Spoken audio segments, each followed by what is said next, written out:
You are listening to Making It Right with Dr. MF.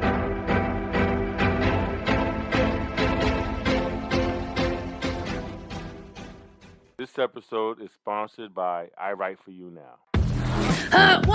Two, Dr. M's Write Coach program is just for you.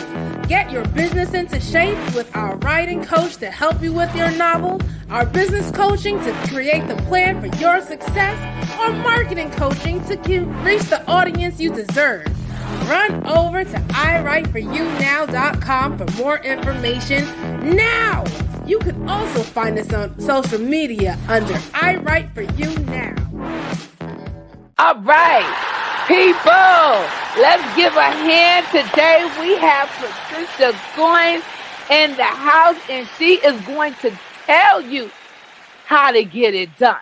You know, this is the best way to find out what not to do is to talk to the veterans that's been doing it and have learned.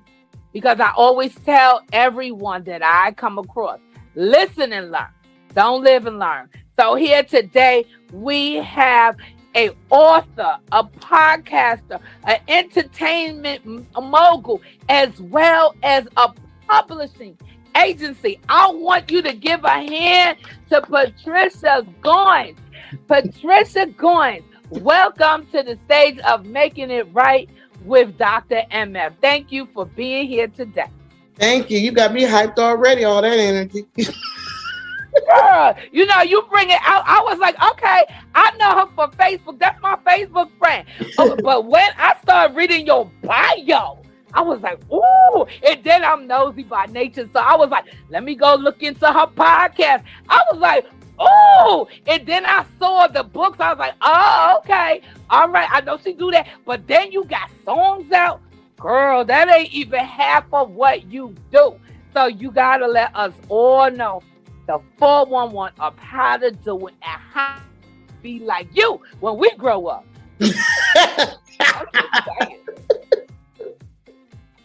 Wow. You know what? When you say all the things, like when you read all the things that I've done, I'm just like, damn, I'm getting old. No, you getting better. That's what you do. You find why. My auntie used to tell me, and she was 99 when she left this world. She said, I ain't old till I'm cold. So yeah. Okay. Yeah. You know what? With it. Take it and run with it. In all honesty, my thing is age ain't nothing but a number. So this journey starts for me 20 years ago. Actually, more than that, because my son is 23. So 24 years ago, this journey started for me. I'm originally from Columbus, Ohio. And in Columbus, Ohio, you know, I'm a nurse. You know, I work, that's been my trade, a licensed practical nurse. Been doing that since I was 24. And was in a marriage, and it was just, I went through a lot of emotional changes, you know, things with my childhood, all kinds of stuff. I was at this point in my life where I was just like, maybe you can call it a midlife crisis, maybe. I think I was in my 30s. And I was just like, I didn't want to go back to that marriage. I was pregnant, didn't know what I wanted to do, and I was just going through it. You know what I'm saying?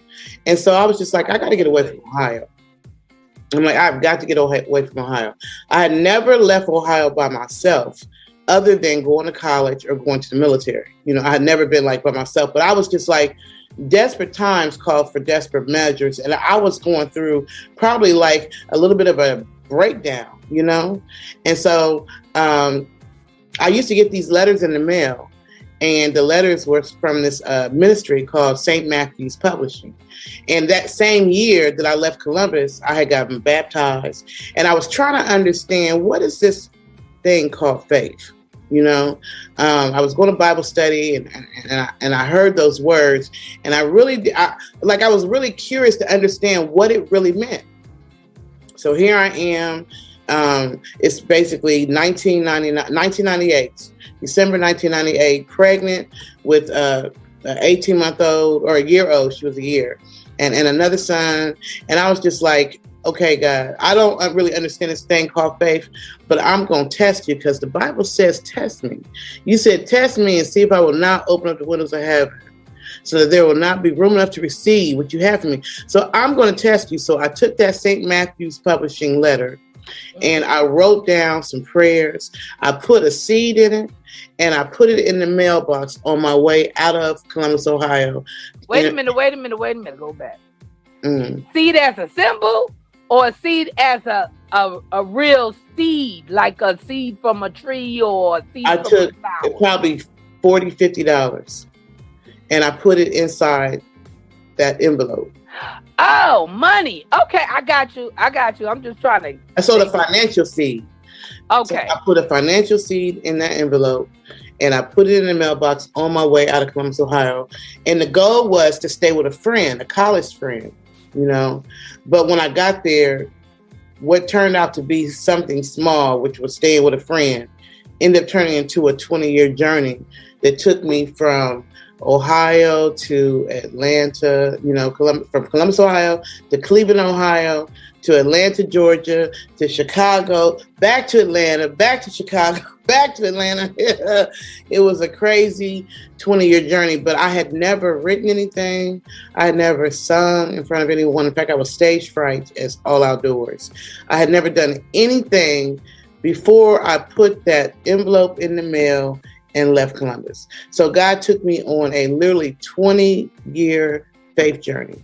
At the end of those 20 years, I understood.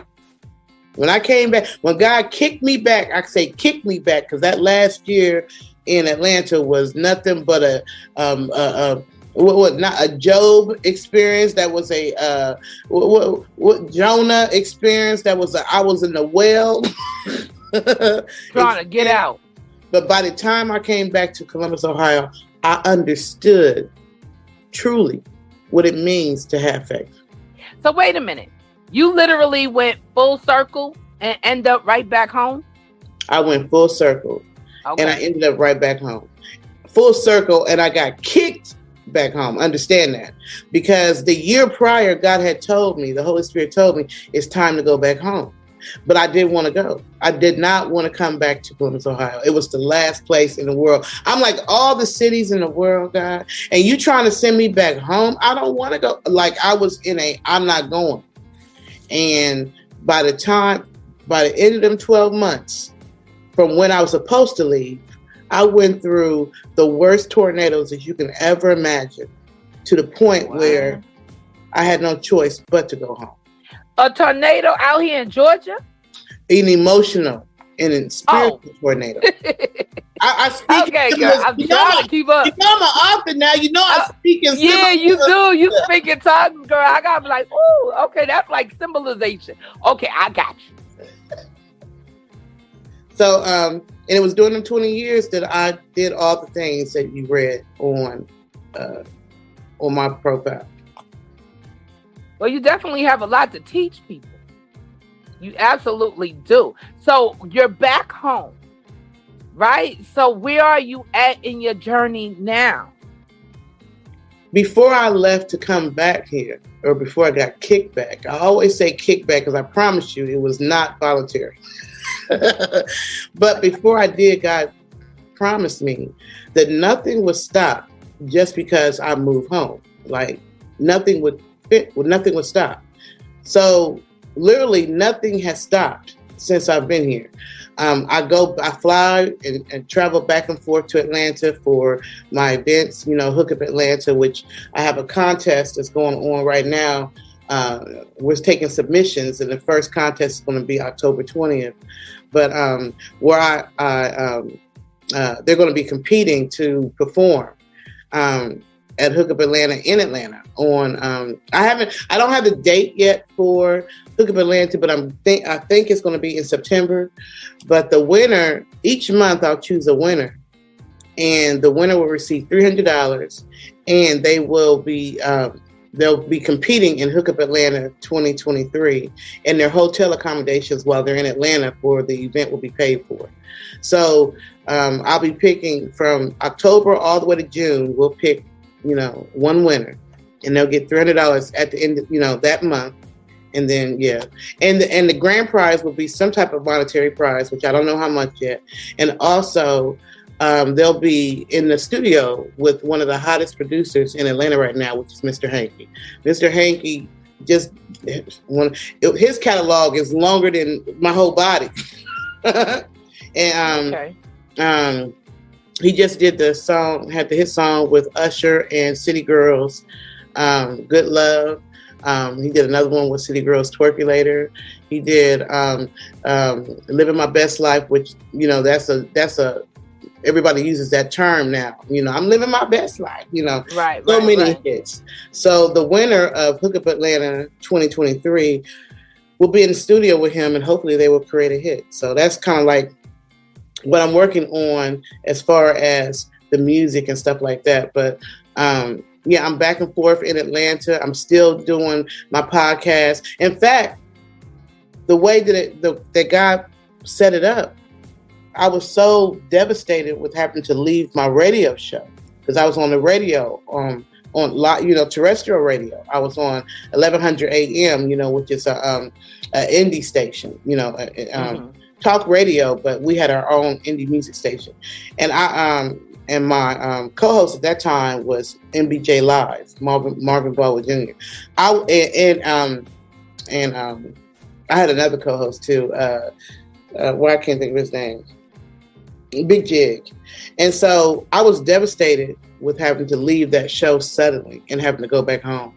But the way that God turned it out is in 2019, the producer I was working with said, you know what? Don't worry about not being on the radio anymore. Just turn it into a podcast. And I had never really heard all that much about podcasts. But I follow his lead in whatever he told me to do. So December of 2019, before the pandemic, I started On the Move. I turned On the Move Unscripted into a podcast, not knowing that the world was about to go through this major shift, this major change, where everybody was going to be online. You're right, because you was actually before the curve. I was before the curve. You were a set trender. You actually set it up before anybody even thought about it, because podcasts been out for a minute, but nobody really thought about it the way you're talking about. They're doing it now. Everybody's just popping in and getting their own podcast, including myself. So I applaud you for your efforts, and you doing it. You have over 300 podcasts. Are you still doing it with the guys that you were working with at the studio, or this is totally you?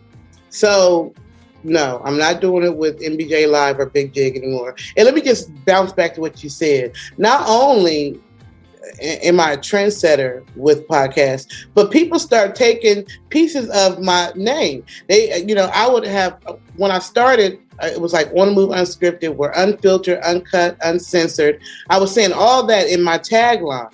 Next thing I know, people was coming out, we unfiltered, we unscripted, we on the move. You know what? That's the biggest flattery when people copy you.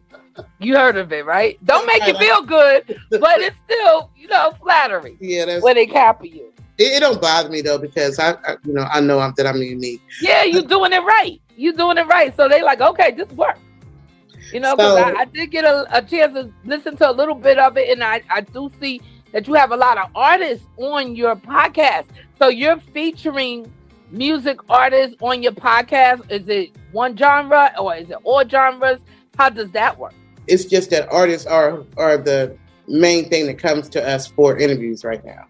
I see. And we do all different genres. Yeah, we've had country, we've had rock, R&B, jazz. We don't discriminate on the type of artists. And they're not just in America. They come from all over, That's a good thing about podcast radio, because it's different. Back in the days, you have to go to the radio station to actually get an interview, but you could be anywhere around the world. Yes, just yesterday, I was talking to a young lady from Gambia, Africa. Mm-hmm. So, this internet is really, really serious. So definitely. So how can people get involved with Hook Up Atlanta? So Hook Up Atlanta started because I have a group on Facebook called the Atlanta Music Industry. And music is with a Z and not an S. So it's MUZIC. So yeah, I have I have a group, and I started the group when I was living in Chicago, and it grew beyond my expectations, and probably partly because of the pandemic and everybody was online. So we went from $1,000 to 1,000 members to like 30 something thousand members. It seemed like in 2 years. So right now we're about at 32,000 members, and it goes up and down because we have to kick people out and people leave and people come, and so it goes up and down. But it's pretty much like right now it's about 32,000 members. That's cool. So you're actively working in this Facebook group. What do you do with the Facebook group? Basically, I run it like my own little house. So I have that's interesting. Yeah, I have about 300 or 400 posts a day that I'm going through and either accepting or declining. And then I do my spiritual stuff because for me, it's like it's important that God be the head of whatever I'm doing. And not only that, but people be like, well, how can you have all that kind of music and say that you're a child of God? God will leave 99 to go get one. So you can't, people think God is only in the church. No, God is wherever he wants to be, and he will go and get whoever he wants to get, and he will do he will use his soldiers for that. So when I'm in with my Atlanta Music Industry Group, I let them post pretty much what they want to a degree, but I'm always including inspirational things or spiritual things or uplifting things, because I understand that, behind the screen, people be going through addictions, people be going through depression, suicidal thoughts, all kind of stuff is happening beyond the picture that you see when you click on their image. You know what I'm saying? And Absolutely. So you never know what people need. So, but a lot of the artists, the beauty of it is God has blessed a group that members have found management. They've been signed by major labels. They've really been networking. They've been able to buy services like, flyers. Like I get a lot of my flyers out the group. Beats, people have been able to buy beats. Like it's a very active and interactive group.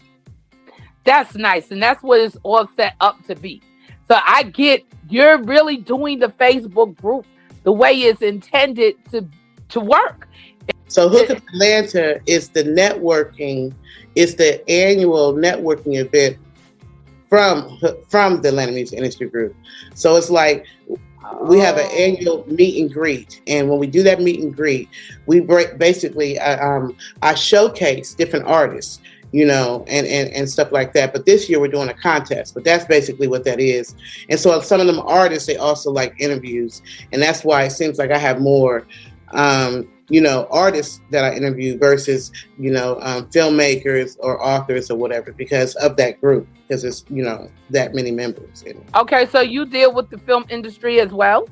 Yes, because while I was in Atlanta, I did 2 films. A short film and a full feature film, and both of them from my books. Okay, so tell us more about your books, because I know you have a list of books. Can you tell us the name of the books and, where you can purchase the books and what the books are about? I definitely want you to read one book, and that would be The Symbol, because I want to know more about that. But I want to know about your books as well as your music, because you sing. Yeah, I do. You do sing. So we're not going to be quiet about you being a songstress. We want to hear about it all. Right, okay. So, which one you want to talk about? The book? The book first? The movie? The film? Yeah, tell me about the film, how you came about doing the film. Okay. How did you work that out? How did it go from a book to a film? Because I do it all the time. I tell people they can do it all the time. But if they hear you saying how you did it, maybe something will click and just say, okay, I could do it. Because, it really does take different perspectives. So we would love to hear about what was your journey to get that book to a screen. Baby, that was some pain. that was a journey. That was not, I don't know. It was a journey for me. So the book, This Can't Be Love, I wrote that book because I wanted to tell my story. I wanted to talk about, how I overcame child abuse, and also bring awareness to child abuse and domestic violence. And I wanted to talk about, there being domestic violence shelters, because so many women have been getting killed, you know what I'm saying? And so at that point, I was only focusing on women. Although we know now there's a lot of men that are in abusive relationships, and y'all need to get up out of this.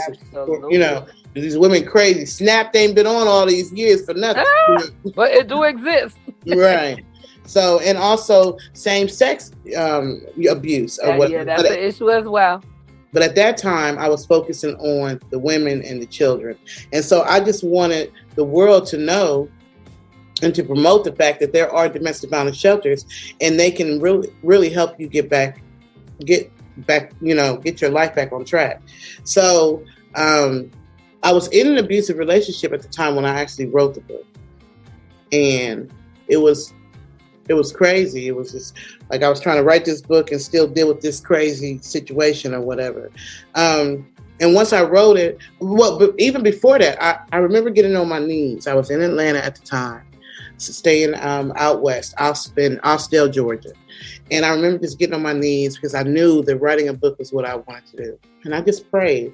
And I asked God, I said, please help me to write a book. And please let me be able to turn that book into a movie. It was just my prayer. And so before I ever put pen to paper, I prayed over the project. I prayed over what I wanted to happen. Not realizing that was going to be turning it from book to movie was going to be a 7-year journey by itself. The book I wrote and published in 2006. I started the movie project in 2010, and I didn't get done with it until 2018. I think that's when I had the premiere. Okay. And I released it on YouTube, I think 2020, like right before the pandemic hit. Nice. So it was a journey. It was I had to pray a lot.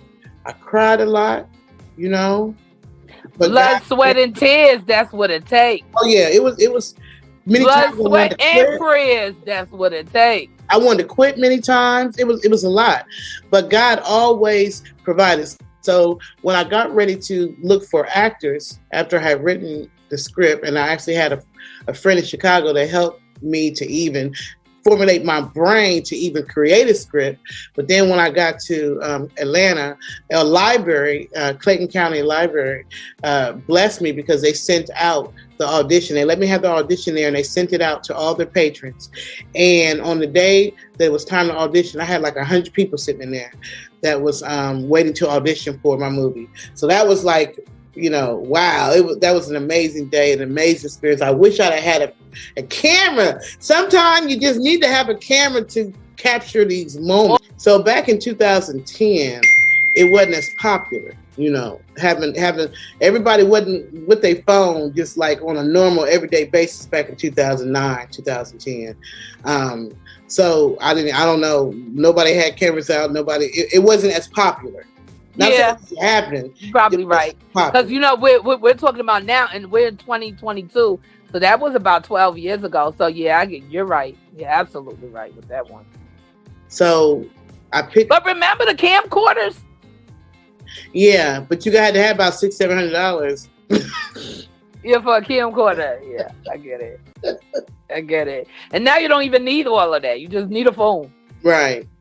And at some point, I'm going to get up out of this iPhone 6 and 7, which gives me the worst videos, and get up there with the 12s and 15s and 29s. So it's hard to keep up, Patricia. They have one coming out every year, and they slow down the old phone so that they can actually push you to get a new phone. It's so a whole they gimmick. Probably are doing that on purpose. Absolutely. It's a gimmick. They were talking about it. They have whistleblowers for these products because they know the people that work for them know what they were doing. So, don't be surprised It really is a ploy. It really is. It's okay. It's okay. So what do you see you're doing now as far as, pushing your books? How do you want to push it out there? Are you writing any more books? You know what? I went through a season. I went through a season where I was just creating. I was in that energy. I was just creating books. I was just writing. I'm just like, but I wasn't promoting. I wasn't really promoting. I was just creating. I was in that creative energy. I wasn't doing nothing but writing. I get it. Let me ask you something, because I tell people this all the time because I'm a writer. But when I get into writing, I write and I don't promote. When I get into promoting, I promote and don't write. Is there a balance? Can you tell us the secret? Is there a secret to it? Because I'm trying to do both. And, I don't get to do it on a daily basis. So tell us the secret if you know the secret. The secret is discipline. That's okay. The secret. The secret is discipline and having a schedule. I once interviewed Zane. You know who Zane is? Yes. Mm-hmm. When I was in Atlanta on 1100 AM, I actually interviewed her. And I asked her that. I'm like, how is it that you got, because she had a hit show. I remember that. On the cable. What was it? Was it BET? Showtime? I think BET had that. Okay, well, it was one of them. And then she had the movie she was doing, and plus she was still putting out books and all kinds of stuff. And I'm just like, how is it that you doing all that, Mamacita, and still going on book tours, this, that, and the other? And she told me, she said, I have a schedule. And she said, and I follow that schedule. She said, I spend 2 hours. If I'm going to do 2 hours on a screenplay, I write on that screenplay for those 2 hours. The next part of my schedule is I work on, the show and what I need to do for that for 2 hours. And then the next thing, I might take a lunch break, because she got that kind of money that she ain't got to do nothing else but what she do. But the point is, she is disciplined and she has a schedule.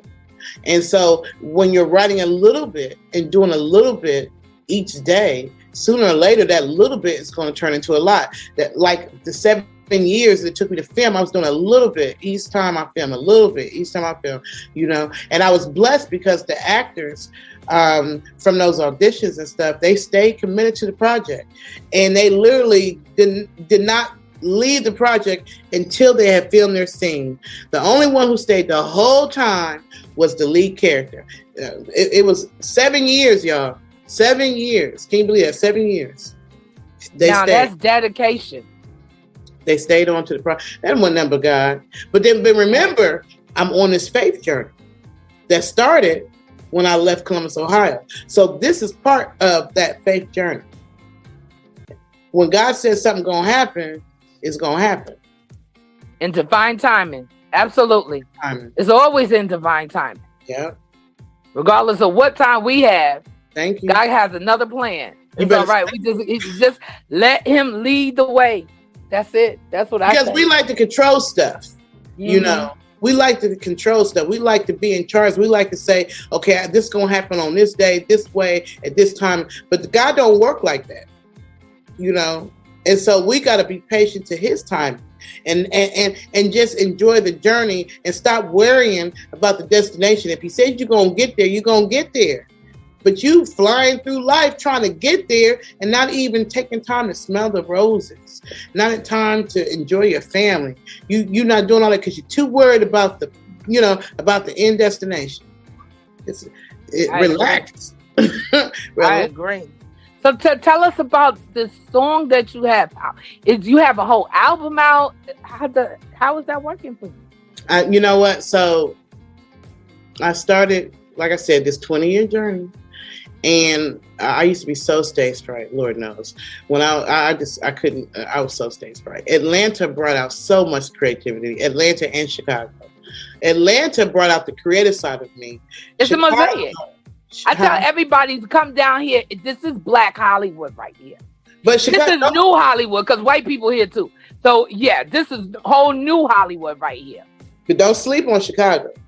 Chicago. Really? Okay, because I haven't been here in a while. Okay, so what they doing in Chicago? To me, Atlanta is a hot Chicago, and Chicago is a cold Atlanta. That's to me. The only difference is you hear more about violence in the news, all that kind of stuff. But the creativeness in both cities is the bomb. The opportunities for creativity. I learned how to edit film in Chicago. I had my first events in Chicago. I learned how to write that screenplay, that script in Chicago. Chicago was the foundation for the technical side of my creativity. The Atlanta was the creative juice and the people who help to feed the soil. You understand what I'm saying? I do understand what you're saying, because you need that technical ability. People don't realize, okay, it's more than just having creative content and you coming up with a great concept. Now you have to write it. Now you have to format it. Now you have to actually film it, produce it, direct it. It's a lot to it. Not to mention, you have to put in the distribution and know how to do that. So it's a whole business to what we doing. Right. So the distribution part, I put it on YouTube. I have not gotten, and I probably really need to start getting into that, because remember, I didn't have any experience in any of this field about anything before leaving Columbus, Ohio.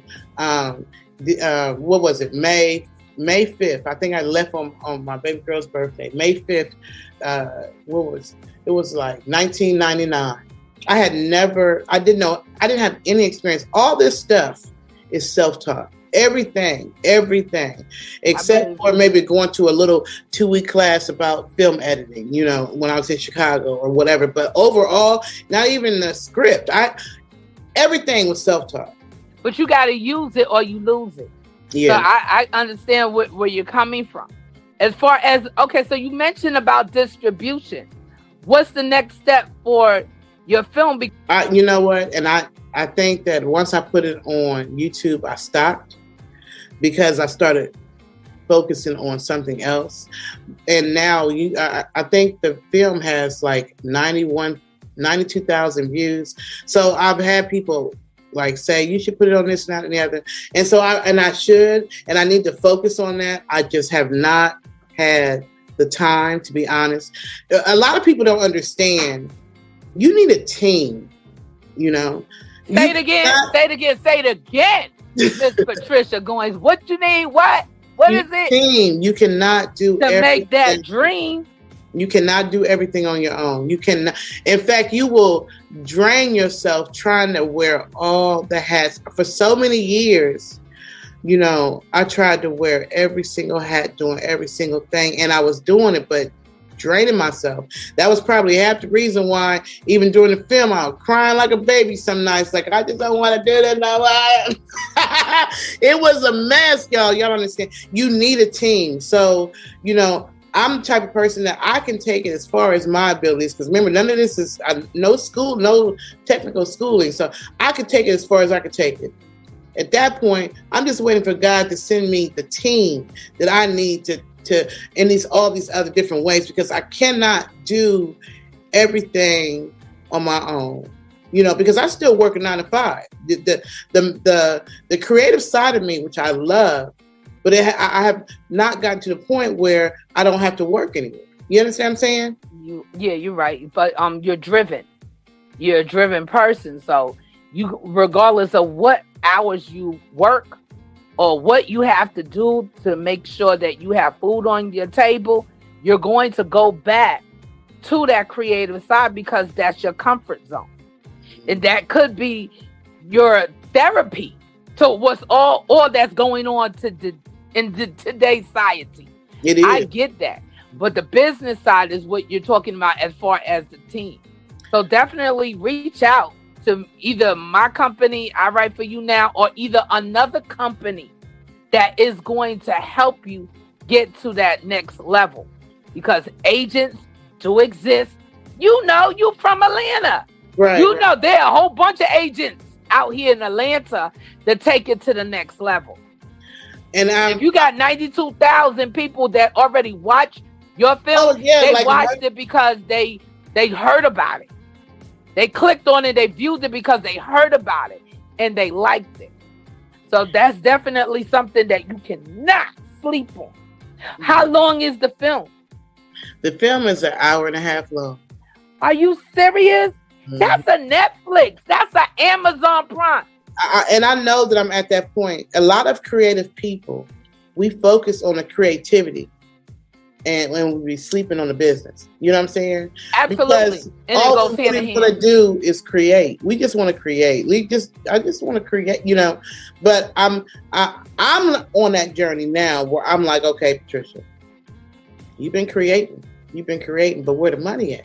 All right, so now you need to focus on the business so that you can get the money so that you can do what you love to do without having to work a 9 to 5 or 2 jobs or whatever. You know, it's time to focus on the business. A lot of artists, you know, we focus on the creation of the music, but we don't focus on the marketing or the entertainment lawyer or the accounting or making sure that we're getting paid for spins and all that kind of stuff. As authors, you know, we're creating and we're putting our stuff out there, but we're not even understanding that there are pirates out there that are taking our stuff. They're selling our stuff. They'll buy it and then they'll be reselling it all over the place. They'll be doing we're not getting paid the royalties that we're supposed to be getting paid off of books. You know, they're putting our books in bookstores and not even reporting that they have sold those books. And I know this for a fact because I had a reader. It only takes one for me. I had a reader that reached out to me and it was like, I loved your book. And I said, oh, where did you get it? Was you at my book signing? She's like, oh no, I bought it all out of the Barnes & Noble at Midtown. Oh, hold up now. So then I go back to my royalty statements and there's never a report of any sale from that particular time or period of time from that retailer. So that's telling me that a lot of us authors who are self-publishing and we're putting our books out there, they're selling our books in these bookstores and different outlets and we're not getting paid. Yes. Absolutely. And where are they getting the books from? So if you're a self-published author, that stock has to be coming from you. So where are they getting their books through from? Self-publishing companies. Most people. Okay. So what self-publishing company did you go to? Because then you got to get it at the source. So the self-publishing company that you went to is the main person or the main entity that you have to actually question. Yeah, especially when you know you got an ISBN number. See, I was just talking about self-publishing. I literally had a segment on self-publishing just a couple of weeks ago.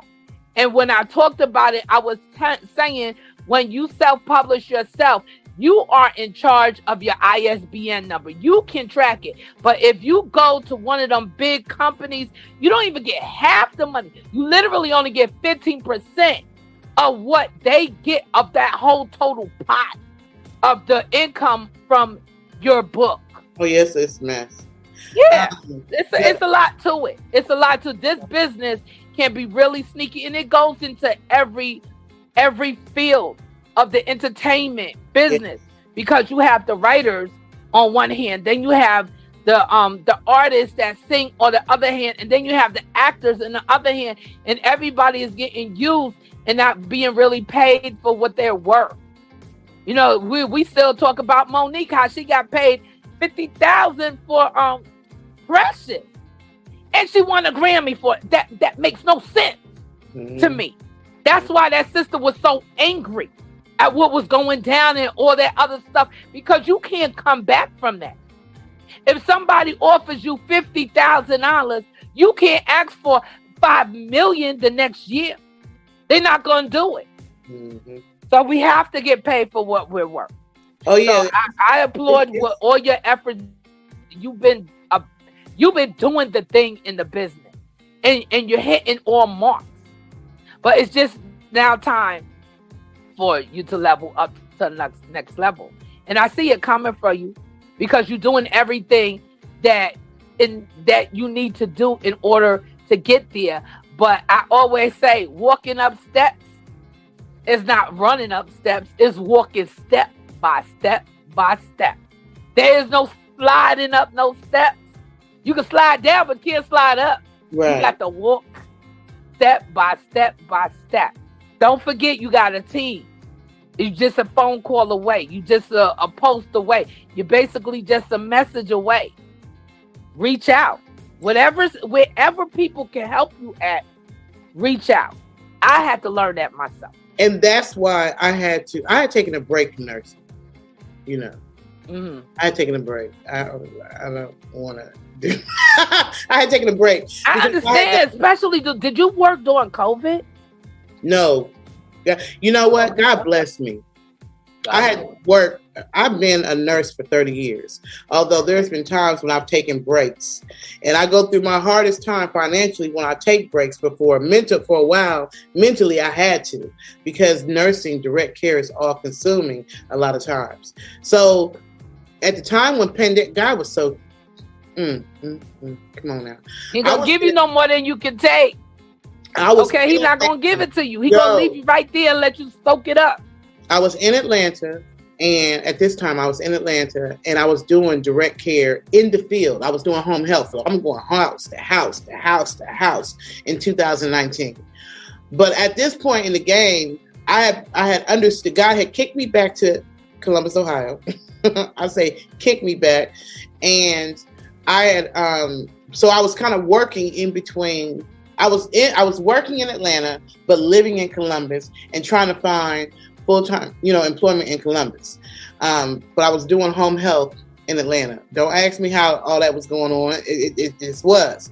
But God blessed me to get into administrative nursing when I came back to Columbus. So when I got into administrative nursing, I was working for a corporation called Centene. I was doing, during when the pandemic started. But then, a lot of people, as things start closing down, they start letting go of their temporary staff, which I was a contract, temporary. And so because of that, and because they released me, I got to chill like everybody else of the pandemic money, of that weekly, you know what I'm saying? That was everybody chill. Everybody was on some chill mode. All right, nobody. And then you know what? Camp shut that shit down out here. He literally shut it down where he made people go back to work. It was some mad folks out here in Georgia because he shut down that pandemic money people were getting for unemployment. So I get to all of that. Yeah, they shut it in Ohio. He shut it down in Ohio too, but I got 18 months of love. What? Okay, that's good. And that was a much needed break mentally. It changed the dynamics of how people were working. Nowadays, you got a shortage of employment because people realize, no, I'm not doing that anymore. I'm not sitting in the traffic anymore. I'm not working 50 hours a week, 60 hours a week for somebody else to get rich. They're tired of it. So they literally went and did their own thing. So I applaud everyone for doing that. But hold on. My name is Dr. Sheila Smith. I am the CEO of Hunter Management Group Incorporated. My company specializes in mentoring, life coaching, and counseling. We counsel in many different areas. Marital, mental health, hope counseling are just some of the few. I'm an Amazon best-selling author of Journey to Destiny, Hope in the Midst of Any Storm. And you can reach me at SheilaRSmith.com. Patricia Goins, are you ready to talk and read about the symbol? Okay, so ready to hear it? The symbol, yeah. Okay, so this is the last book that I wrote. Okay. And the symbol is deep. It's deep because of how it came to me and the timing of when I put it out and what the story is about, right? So let's go back to how I created it. I was in Atlanta and I was in a domestic violence shelter. A lot of people didn't know that. There was periods of time when I was filming, when I was in a domestic violence shelter filming that. That's how I knew about domestic violence shelters, and that's how I was able to write about it in the first book, This Can't Be Love.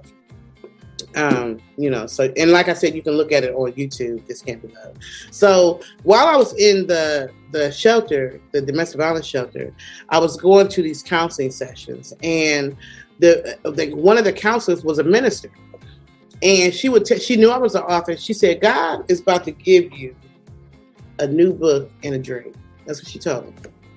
She was like, it's going to come to you in a dream. I'm like, okay, you know, and I hadn't written anything since the last book. So I hadn't written anything in probably 2 or 3 years, maybe 4 years, you know.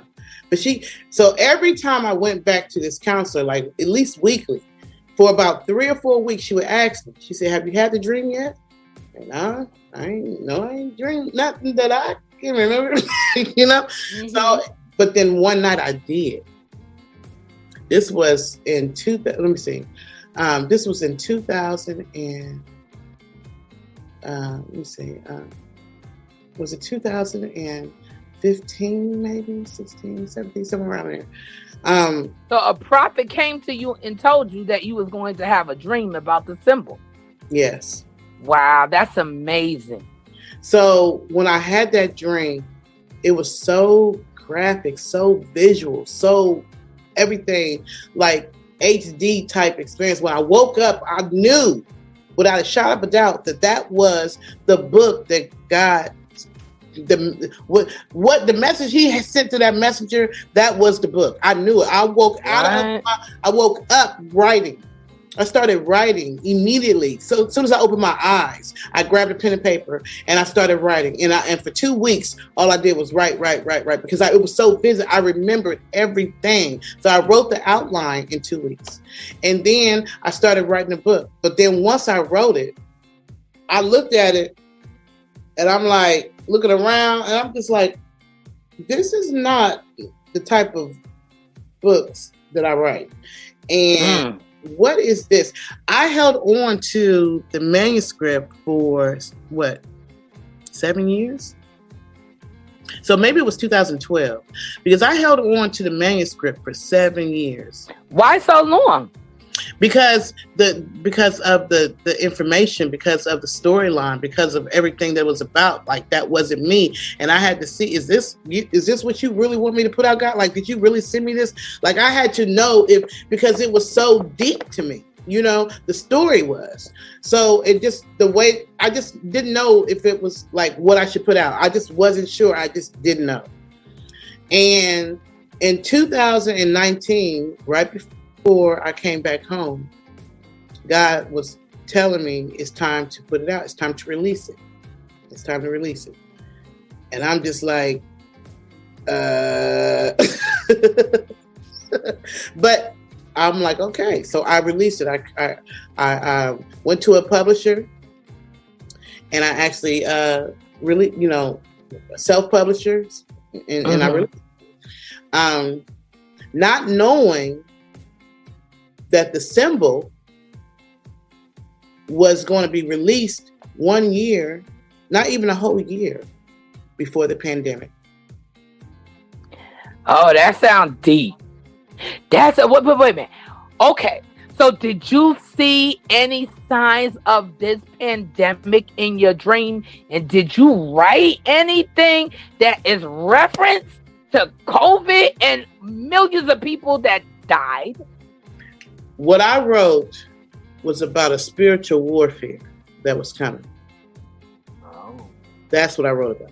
The symbol is about a spiritual warfare and things that are happening that you cannot see with your natural eyes. You know what that reminds me of? The Pale Horse Rider. You ever read that book? No. Mm-hmm. Pale Horse Rider was written by a government scientist and they killed him. Real talk, real life. He dead. The author of that book, Pale Horse Rider, is dead because he started talking about everything that was going on in America, and he's dead to this day. Wow, that was serious. So read something from the symbol. Okay, so how about I start with the synopsis so you'll understand. Okay. So Joseph Battle, a registered nurse at Sylvania Hospital in Atlanta, Georgia, has secretly loved his fellow colleague and best friend, Mary Anderson, since middle school. His dream of winning Mary's heart is destroyed when she falls in love and marries the handsome new neurosurgeon, Dr. Devin Sutton. After a nurse at Sylvania Hospital becomes the 12th victim of a serial killer who leaves a symbol on all the victims. Joseph and his father discovered that Dr. Sutton has a dark hidden secret, a secret so deadly that it could destroy Mary, her unborn child, and all of humanity. Ooh, okay. So now we got to find out what the secret is. And the only way to find the secret is to actually read the book. I love it. I love it, Patricia. So how can we get this book? How do we, how do we get at you and all the things that you're doing? Tell us how. So the book, I have a website called patriciagoinsbooks.com. Patricia, Patricia, Goins, G like good, OINS, books, BOOKS.com. And so I really want to steer people towards my website, but there are certain books that are available online anywhere. The Symbol is one of them. And The Symbol is deep.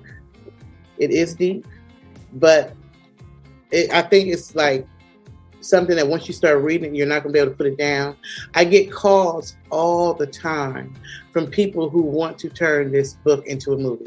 Literally, like I get a lot of calls. This is why when you and I first connected, it was over a script for The Symbol. Absolutely. I've been having friends on and clients on this stage because I know people. And the people that I know, I end up connecting with them in so many different ways. But we started off as, a client relationship. And you was ready to do that. So, yeah, let's pick up where we started off from, because I can see it happening from just the synopsis alone. I can see it going in from a synopsis to a log line, into a great features film where it's picked up by Netflix. Because that's what's going on today. It is something that is going on today that people don't realize. They're being shadowed and bamboozled by what they see on TV and what they see on the internet. But it is a spiritual uprising that is coming that we may not be ready for. Yeah. When we talk about the different seasons going crazy, you got fire on one side of the world, of the country, and floods on the other side. It's crazy out here, but it's something that needs to be looked at. It's something that our eyes are not seeing. In the book of Revelations, it talks about different. Oh, you start talking about that Revelation. I'll be like, I'm not reading that. I try to read it, but I was so scared of all the things that was going on. That's worse than sci-fi. Read the Bible. You want to be scared? Read the Bible. Okay, you be like, okay, half the stuff I can't comprehend. Half the stuff I'm scared out my wits. I'm like, okay, all right. I almost feel like The Symbol, this book that God gave me, was a warning of what was to come, of the spiritual warfare, that was to come, the good and the evil, the angels and the demonic spirits that we don't see with our natural eyes. Because for people who do read the Bible, if you pay attention to Genesis, in the very beginning, when God in Revelation at the very end, yes. Right. But in the very beginning, God said he first created the spirit of man. And then after the spirit of man was created, then he created the body of man. So that's telling you that there are two separate entities. There's the spirit world, absolutely, and then there's the what we call the 3D world, or the visual world, or where we're, what we see with our ears. What we see and what we feel. With our five senses, right. Physical. I feel like God gave me The Symbol, which is crazy, even the title, as a warning of what was to come, and the fact that he told me to put it out in 2019, which was before a whole thing that was about to change the whole world. The whole world has changed. The world has changed. We don't even get the products that we used to get. We don't even get the service that we used to get. You could pay for something and you still won't get it. I'm talking about when you go into the store. Remember, the shelves used to be filled with all kinds. You know what I was doing? I was taking pictures of Walmart shelves and I was posting it on Facebook, and they did not believe me. They did not believe me. They thought I was working there at night or some crap. I was like, no, I'm just here in the middle of the day. I'm shopping, but there's nothing on these shelves. Yeah, it was crazy. I don't know if everything is going online or they just don't give a damn, or something is stopping this. I don't know. It's the symbol. You better come on. Okay, girl, it's the symbol. We're gonna pick up that book, The Symbol. All right, so we could get your book at patriciagoinsbooks.com. Yes, or you can go to any online. It's available anywhere online as an ebook or as a paperback book. The company that I went through, they're a big distributor, so you can get it anywhere. But I just like. Who did you use for publishing? I've used so many. Author House, iUniverse, Lulu.com. Okay. Amazon. I get it. Yeah, because I know I just did a publishing with Ingram. That's why I asked. Okay. And I know Ingram's, they have a big list of they put out the books everywhere. So yeah, absolutely. I got another book I want to tell you about before we slide, because I know we're probably getting towards the end of our time. Yeah. Tell us about it before we leave. This one is called Swingers, spelled. Oh, I saw that too. I was like, okay. Yeah, right. And then I think this has something to do with Atlanta. Okay, but tell us. So I know that when you hear the word swingers, your mind automatically goes to the worst. However, this story is really about the trials and tribulations that a marriage goes through and the depths that they go through to save their marriage. So it starts off with the character. She basically, her husband has an issue. He has a sex addiction issue, and he's been cheating throughout the whole marriage. And finally, after one of the mistresses tried to run over Leslie with her car, he finally agrees to go to counseling. So they go to counseling, and in the counseling sessions, they're like, it's like, what can be done to save this marriage? And so the husband is like, well, if we swing, then it's not like I'm cheating on you because we're doing it together. So the wife don't want to do it. Leslie don't want to do that. She don't want nothing to do with that, but she loves Ed. So she's like, okay, I'll try it. So they go to this popular a club in Atlanta, a fictitious club called Tigers. And in Tigers, they meet a couple, and that couple basically changes their whole life. Like, the book goes through so many twists and turns that you would never freaking imagine. Because I always like to take readers on a roller coaster ride. I'll never want you to know what's going on. You're not going to pick up a book of mine and just, this is how it's going to end. Nope, you're not about to know, because I love fantasy. Well, I think that's one to pick up also. Absolutely. Absolutely. That's an erotica. So if you sexually uptight, don't pick up Swingers, because it is an erotica. However, it's the plot is, you're not going to know. It's got mystery. It's got killing in it. It's got suspicion. It got so much stuff. It's going to take you from different countries. It's that kind of a book. Nice. Okay. Well, I'm looking forward to seeing more of it, reading more of it. But I just want to thank you, Patricia, for continue to follow you on your platform.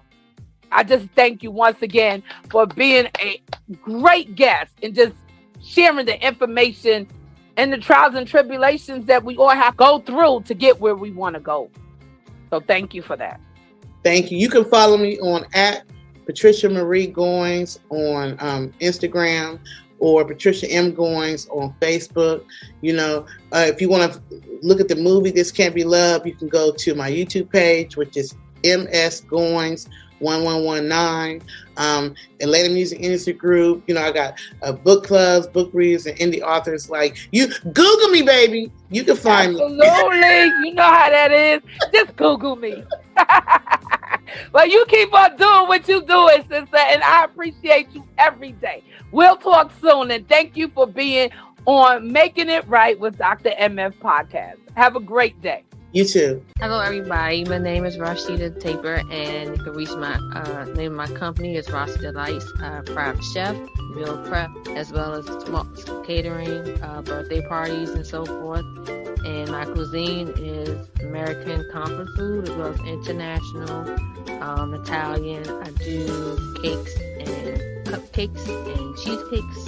So all delicious foods and savory flavors you want, I'm your girl. You can reach me at 301-383-36740 with my Instagram, which is instagram.com/Rossi, ROSSI Delight. And your girl will hook you up.